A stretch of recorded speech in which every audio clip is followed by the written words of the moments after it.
Welcome to the Smarter Soccer Podcast. In this episode, we'll be discussing the one thing you need to do before you start your soccer preseason.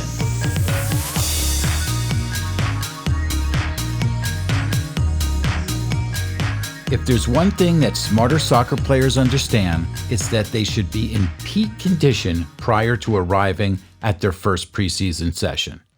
Now you may say, how does being fit have anything to do with soccer intelligence? Well, I'm glad you asked. Smarter soccer players know that preseason isn't the time to get into shape or get their first touches on the ball after a long summer layoff.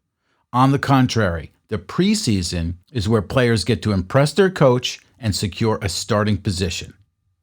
Arriving to preseason soccer in peak physical condition communicates to your coach that you're serious about your performance, committed to the team, and dedicated to your sport. And what soccer coach doesn't want those attributes from every one of their players? Every single coach. However, arriving to preseason in peak condition has additional benefits that smarter soccer players know will give them an advantage throughout the season. The biggest boost? Injury prevention. The latest statistics show that players in top physical condition have significantly less injuries than players that let their physical conditioning slip during the off-season. This is especially apparent in hamstring injuries, which are occurring on a more frequent basis as the modern game becomes more physical and faster. Today's smart players also know that their off-season training cannot simply consist of going on long-distance runs. That may have been how dad and moms used to train 30 years ago when they were playing, but modern training now models what players are actually doing during a game. Players have to modify their training to address the increase in the intensity and physical nature of the game. This means less long-distance running and more hard sprints, more jumping, more shuffling, more running backwards, and more movements that mimic what actually happens in a game.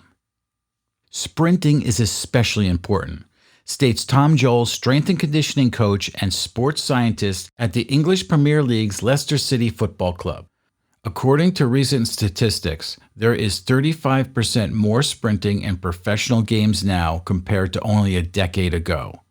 Defenders achieved the biggest increase in the study, up to a 63% increase over the course of the 7-year study for long-distance sprints. In Germany's top-tier professional league, the Bundesliga, there are now a higher number of sprints that directly precede goals than ever before in their history. Age-appropriate strength training should also be included in your preseason conditioning regimen. With hamstring injuries on the rise, soccer-specific hamstring strength training should certainly be incorporated. Ask your soccer trainer or doctor what exercises are appropriate for your age, weight, and ability. The important aspect to know is that there are 3 different hamstring muscles, which is why they are referred to as the hamstrings, plural. Thus, the hamstring can be any one of 3 posterior thigh muscles in between the hip and the knee. Another aspect about being in peak condition is that great players never get tired, which is the main reason that at the end of a game, a great player often makes the clutch play or scores the winning goal. Smarter soccer players understand that being in top physical condition is something they control, not the coach, not their teammate, not their parents, not the fans, not the parents on the sideline, and certainly not the opponents. And close games are often won by the team that's more physically fit, because not only is it a physical advantage, but it's also a big psychological advantage. I never get tired. So how can you adapt your physical training to the evolution of the game? Train like the pros. This is a topic that's way too expansive for a single podcast episode. But there are plenty of resources that can assist you in making intelligent decisions on how to train effectively. And we actually give you a few activities that our coaches love on our website if you go to smarter.soccer and look under the Soccer Hacks category. Our suggestion would be to ask your coach several weeks prior to preseason camp. Not a day before, not a couple days before, several weeks. I know what you're thinking. Oh, he or she's probably on vacation, or they don't want to be disturbed, or insert any lame excuse here. Now here's the kicker. Smart players know that if they reach out to their coach weeks prior to the start of camp, they make an invaluable impression.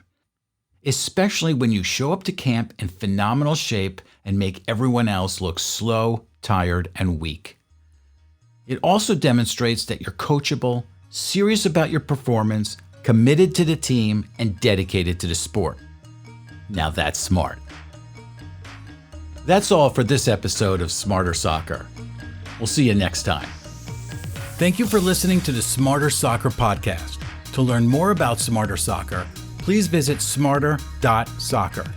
While you're browsing our Soccer Hacks blog or downloading our free resources, make sure you sign up for our newsletter and follow us on Twitter and Instagram @smarter_soccer for both platforms. If you have any comments, feedback, or a suggestion for a future episode, please drop us an email, comments@smarter.soccer. Thanks for listening. See you next time.